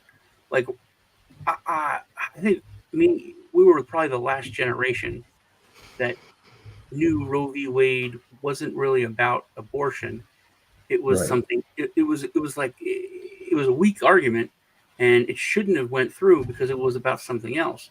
It was about turning rights into permissions surreptitiously, really. Yeah, and see, but like we were taught that, we knew that it was, and then when it was really challenged and it was reversed, it's about returning the rights to the state. To the state, right? Yeah, right. Or to the people directly. It wasn't yes, or to the people. Yeah, it wasn't about abortion being illegal or legal.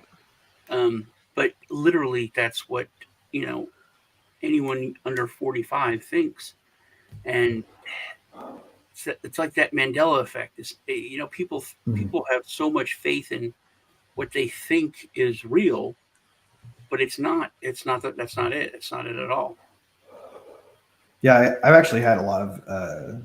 Have you guys ever read any of Nick Land's work? I just found out who Nick Land was last week. Well, you don't have to read it. There's a really great narration of all these books that I'm going to send you, Sean. I've been listening to them on YouTube because this guy had an Orson Welles AI that was really well done. Read all these books. I've had him on sort of instead of podcast this week, and it's just been fantastic. I'm going to send them to you. You know, you used to get drunk on those wine commercials. Yeah. I've never even seen one of those wine commercials.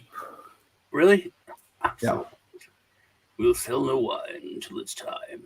But look on YouTube, it's so bad. He's like falling asleep, and then he's like, "This is because they're pouring him a glass, and he's throwing him back, man." Who knows how many takes that took? Yeah. I'm convinced he's the ultimate audiobook narrator, though. Because I've been really enjoying this AI. It's really good. You can barely tell it's a robot. I didn't know there was audiobooks on YouTube till I was in the hospital. My friend's like, "Oh yeah." I'm sending you a link right now because you're gonna love this. It's a sci-fi thing. Anyway, I want to tell you about this real quick. It was weird. Go ahead. It got me thinking. So, this one book he was talking about is that this theory that there are aliens all over the place. Which we don't want to talk about the aliens that the Mexican government, sent us today or sent us this week. But the paper mache ones. Anyways, that was weird. What was that? That was an Australian woman. Oh. Just in one moment. Well, anyway, so there are intelligent life everywhere, right, throughout the universe. But most of them are herbivores or vegetarians, and they're all peace-loving and so on. But then there are also planets where there's life that people are like us. They're very they're predatory, warlike and all that.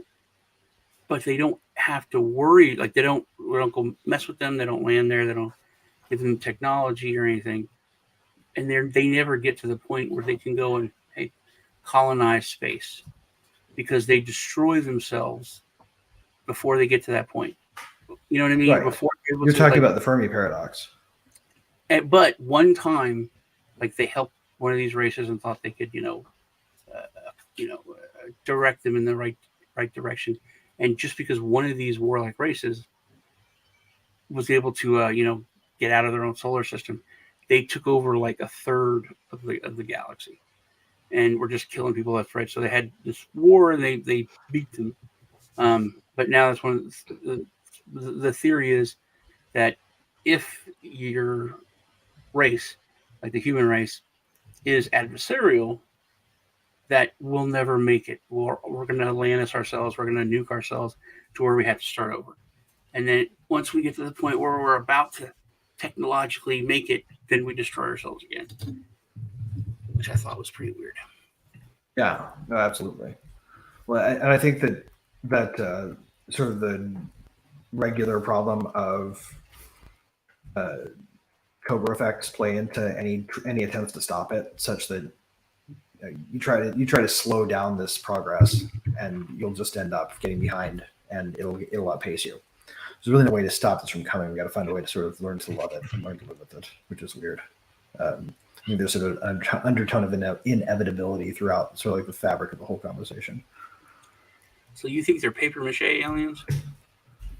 They look very paper mache. Mm-hmm. Yeah. I don't know what they were made of. They were. Maybe they did them early for it's about to be that Dia Los Muertos or whatever.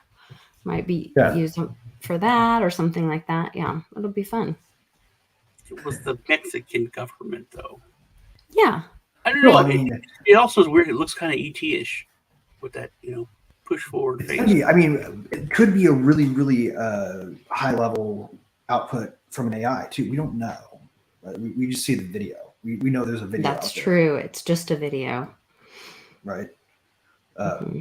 I would at this point demand to see them in person, even if an expert was on a video and claimed that they were real or claimed that they were fake or whatever, right? And anymore, you can't even trust commentary to be not some manipulated signal, right? Yeah, distraction. I Am for I Am makes a good point. I think every time they trot out the alien thing and do something new, that you're looking at the mother of all distractions because they're out of other bombastic things to distract you with right now. Like nobody trusts them, so they're saying but it's like insane Area shit. 50. It's like the Area 51 thing. They've come out and admitted to it now. They're in Congress saying, yes, we have their aliens, and I'm horrified of them. So, and people are just like, yeah, we knew it. Yeah, we knew it. It's not having the distracting effect. People don't care. They're not going crazy. So it is odd to me that it's not as big a deal as I think it should be, which would be more of a distraction. Because there's just so much else out there that's captivating. Yeah. Well, it could be a distraction from a thing that none of us have our eyes on at all, too. Like literally could be that kind of distraction, right? To assume that there's something that we could see that they're trying to keep us from paying attention to is only part of the assumption. There's like all of this other unknown stuff that could be going on that people would be noticing and asking about if we weren't paying attention to it. So I am is asked a question about a topic that states that are trying to take Trump off the ballot. How it's a very good example of like they don't care. It's completely illegal to stop someone from running for office. You have guidelines that you have to meet, and if those guidelines are met, that's the law. They can be on there. right. So, but it's like you said, it's becoming a paper tiger. Just laws in general. California, they're going to do what they're going to fucking do. Yeah, and justify it however they want. As long as it's under $1,200 or whatever, they won't do anything to you. So people go and steal $1,200 worth of stuff or $1,100 or something. There's videos I've seen of people walking around with a calculator. They're flash mobs now, like where you can sign up to. Remember, you used to, like we talked about flash mobs a bit earlier, like where you go, everybody times it. They show up at the train station, they do a choreographed dance, and then they walk away. That's happening now for shoplifting sprees. Yeah. Wow. But it's making my life harder here in Texas. Stuff that's going on there, and everyone's like, "Oh, it's California. Oh, it's whatever. It doesn't affect me." It affected me. I was in the hospital, and my charger broke, and I was like, "My phone charger's broke. I can't watch television. It's ridiculous. It's just drug commercials and fast food commercials." So I was like, I have to get how do I charge my phone? So I thought, DoorDash. So I go on to Walgreens, they have dollar store, other stuff. I bought a charger, but it has to be a certain amount of money. So I bought like some chips and drink, and just crap, and a mirror. And then the DoorDash guy goes and he brings me the bags, and I said something about my charger. I looked, there's no charger in it. The whole reason I did it, I paid for the delivery and everything. And then he said, so I called him real quick while he was going down the hall. He said, "Oh yeah, it's weird. They have the chargers and stuff are behind, locked up." And so I had the lady get it, but I wasn't even allowed to hold it. She had to bring it up to the front and leave with the cashier. And then the cashier forgot to bring it up. So now all I had was my chips and this crap that I didn't even want, and I didn't have a charger. And it's a direct result of all the shoplifting in other places. So like all the chain, all Walgreens, they're just locking everything up. Mm-hmm. And you have to have somebody go and take the stuff, and then they basically and you can't even touch it, because then you're like, hey, as soon as they open it, you grab a bunch of them, or they give it to you and you just walk out. There's nothing they can do. Right. Well, we got to be careful we're not playing into their corner on CBDCs and privacy restrictions with this, right? Like, this is the kind of psyop I could see going on here, where they're letting people get away with this until it's so bad that people are demanding we do something. And the thing that they do is, okay, CBDCs are identified to your house. That way, if you go buy anything in the store, we'll know it. So if you take anything out of the store that you didn't pay for, we'll know you're a shoplifter and we'll come after you. And we're gonna follow those signals in your CBDC wallet, and part of your punishment or even our enforcement efforts will be turning it off if you walk out of a store without paying. Right? That's something they would probably try to do. It is a good idea. I am. You should price everything at the store for like $1,500, and then you get a coupon register. There are some stores doing that. Yeah. Or I have The heard cool of thing some. would be if they dynamically price goods on the shelves, right? Based on like a spot market type of approach that took into account shoplifting and caused the price to rise actively as somebody walked out the door, something they didn't pay for. You'd see the price just inch up.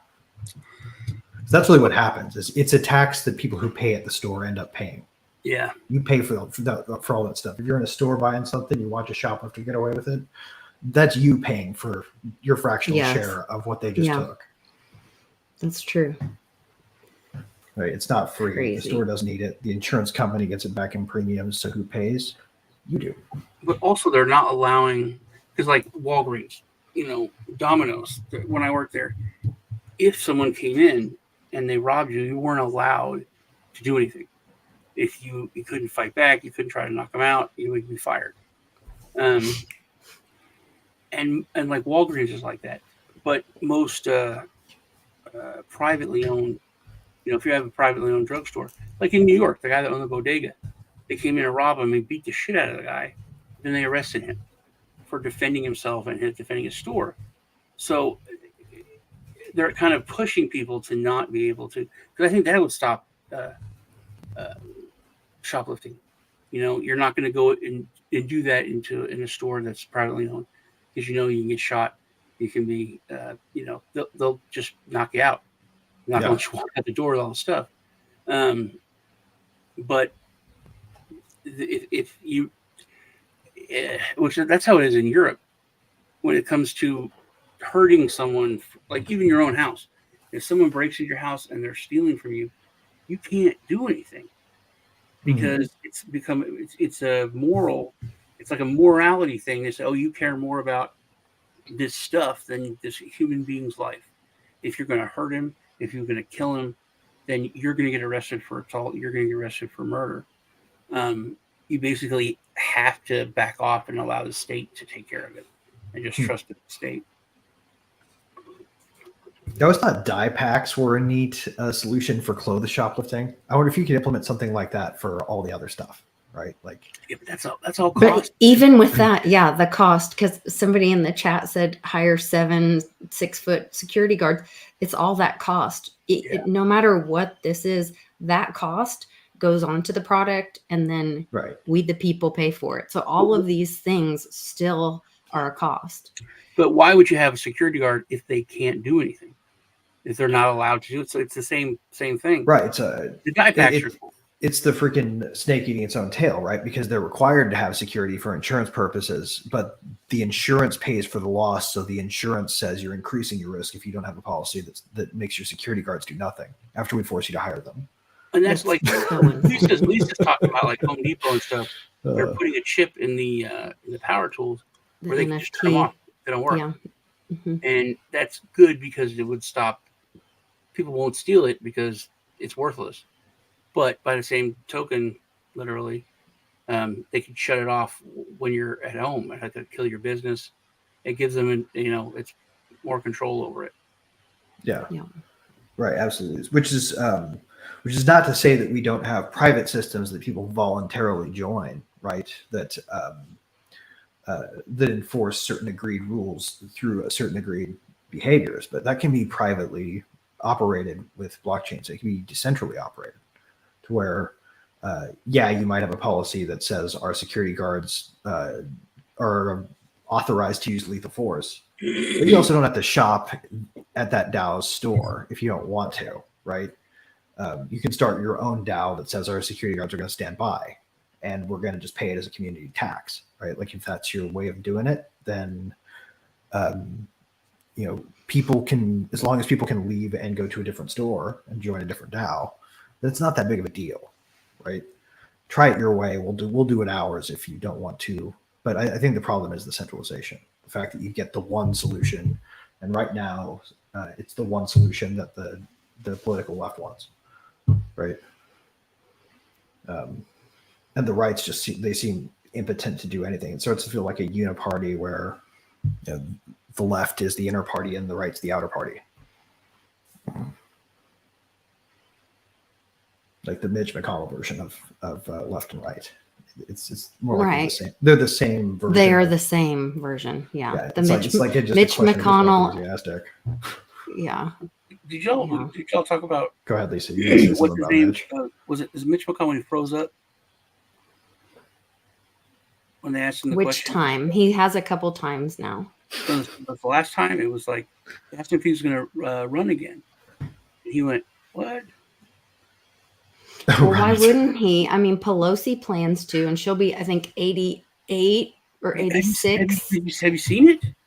when she's gone. Have you seen it? He was, and then his aide came up and she was like, "Did you hear him? He wants to know about when you're going to run for re-election." He was just like, it was horrifying. Mm-hmm. Oh yeah, so no, it's sad. So well, sad. it's horrifying because you see the fact that they're being controlled by somebody, right? Yeah. I think that's why I Am's idea about the umbrella promise is such a great idea, because that would make it us that the zombie was working for instead of instead of the whoever it is. I have a theory about who it is. All these are good points. That evil will never respond to being nice. That's true. And that the sanctity of life is lost. Respect for private property is now gone. It's also, I think, a big point of it is this new generation.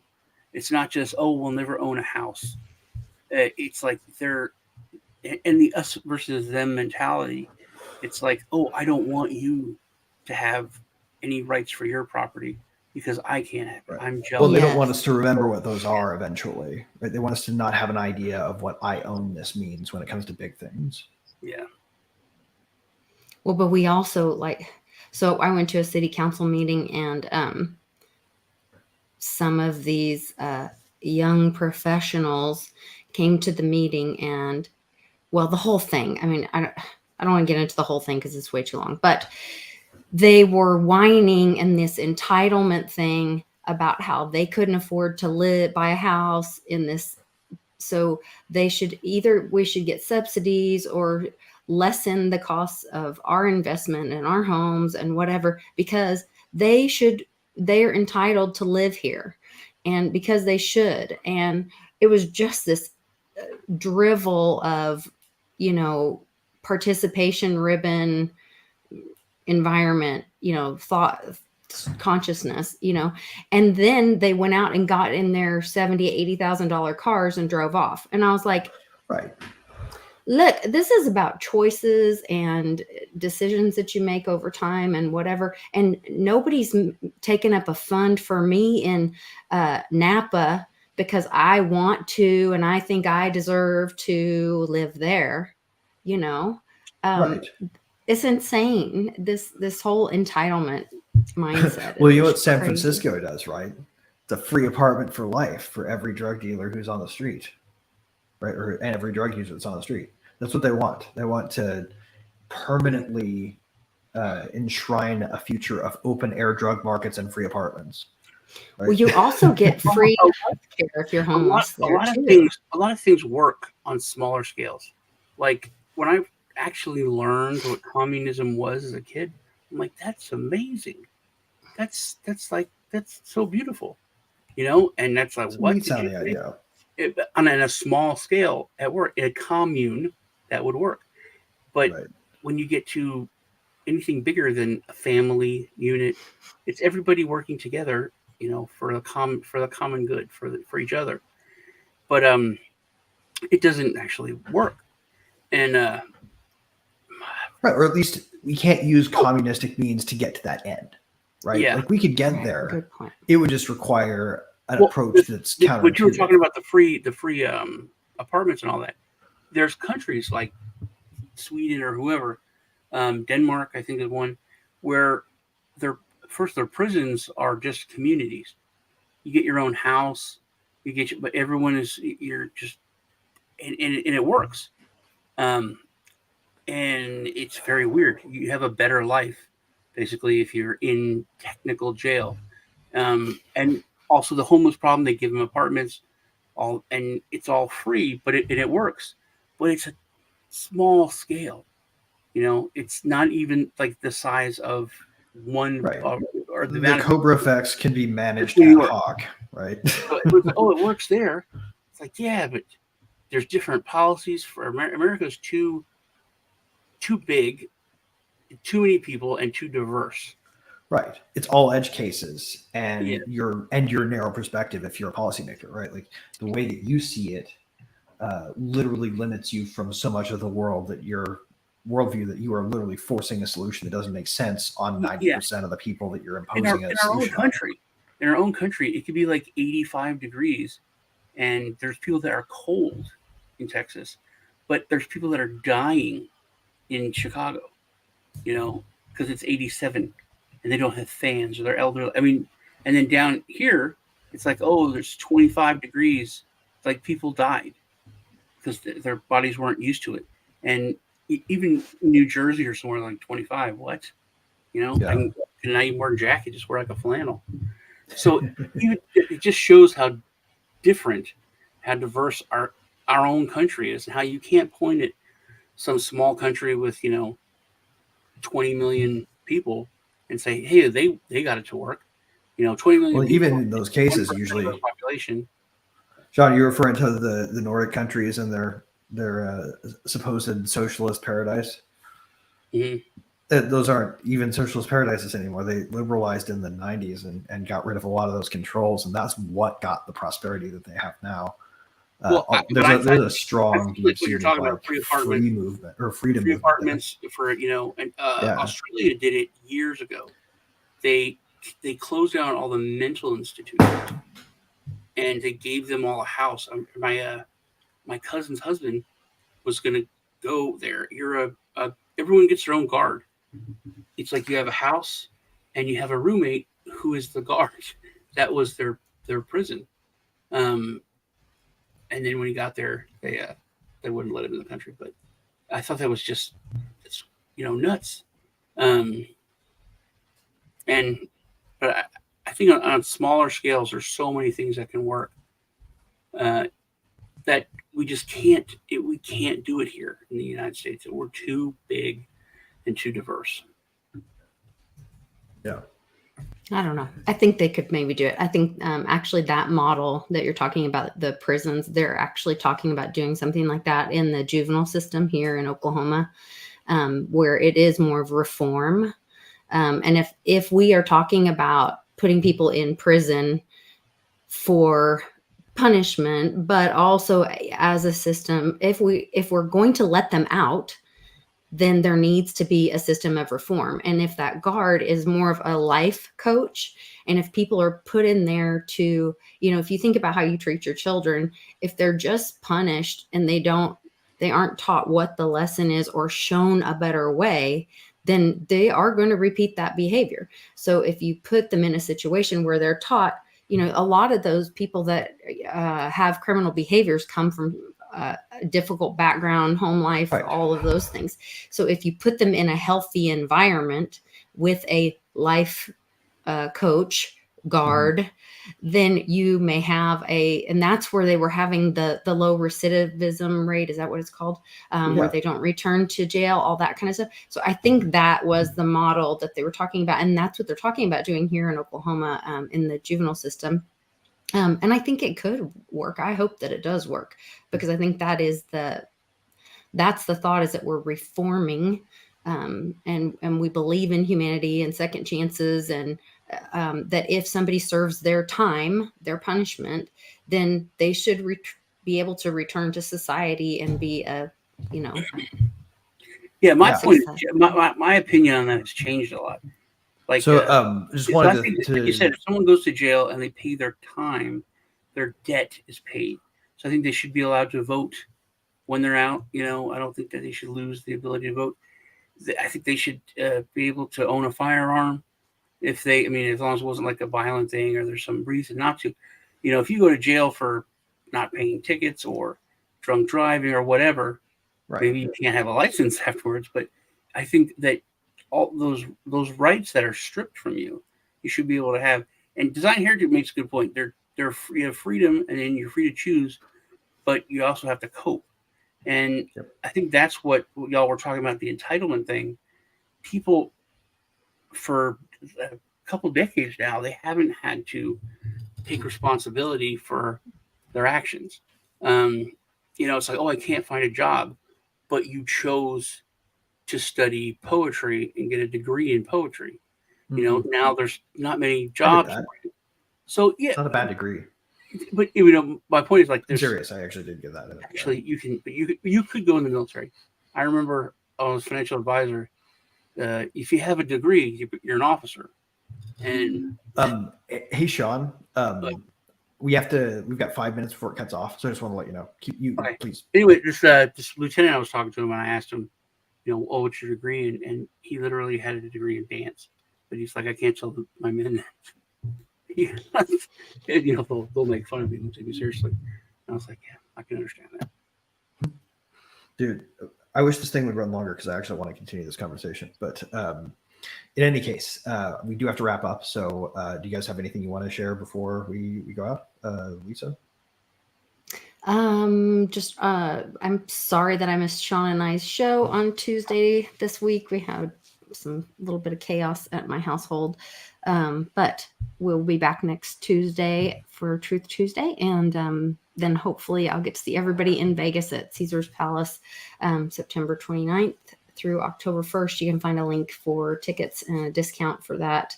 And you get a silver coin when you buy the ticket for the Silver Symposium, Vegas, Caesar's Palace, end of this month. We didn't talk about the 10-4 thing. What's going on with that? October 4th, they're implementing a new alert system with your phone. And there's a lot of brouhaha talking about that. Roger that. So we can, and then I thought about 10-4. It's like, that's what you Roger that. Yeah. That's that military banking app. I got a show in a couple hours today. We're doing our first, we're calling it gem hunting with the crypto rednecks. Cool. I'm a crypto redneck. I didn't have any put it in that name, but it's not too bad. I think there ought to be an NFT project by that name. Crypto rednecks, yeah, pretty good. Yeah, that's about it. Check us out on Tuesday for Truth Tuesday, and I think we're going to be doing our show, me and Kiff's the Irishman, on Saturdays, but we're doing one today just to talk about it, what we're going to do, and how we're going to do the gem hunting. And I think we're going to have it an open for because we're going to stream it live, where Cool. our communities can say, "What about this coin? Have you heard about this?" And we can actually do some research and look into stuff that you guys find. And Awesome. Sounds like fun. I'm looking forward to it. Definitely check it out, and you guys should check it out too if you are available for it. So before we go, do not forget to do not forget to hit the subscribe and the alarm button. Make sure to set your notifications so that even if we go streaming in the middle of the night, it wakes you up along with the rest of your family, because you still want to miss our show. I know so much. We love you guys, and do the same for Sean's new show when you get to check it out. Last thing I will note, if you guys are on Warpcast, you should be if you're not, because it's an awesome decentralized alternative to Twitter that I've been using more than I've been using Twitter, genuinely. Just because of how well organized it works and how fair the algorithm ranking is. Like, it's just, it's really well done and it's a lot of fun. So if you want, it's still in beta, go to @DWR.eth, go to his Twitter handle, and send him a private message, and you can get a key to get into the beta. And it's awesome. Totally worth it. Also, next week, you can view World Blockchain Roundtable on my channel. Oh, awesome. There's a button up here. I just noticed, stream this to your audience. And Oh, cool. it brings up my my account, and I can just click it. That's neat. Yeah, I'm going to put that link on Warpcast next time. All right. Anyway, so that's all for us this week. Yeah, Warpcast. It's part of the Farcaster network. So anyway, definitely check it out. You'll like it. See y'all later. Name.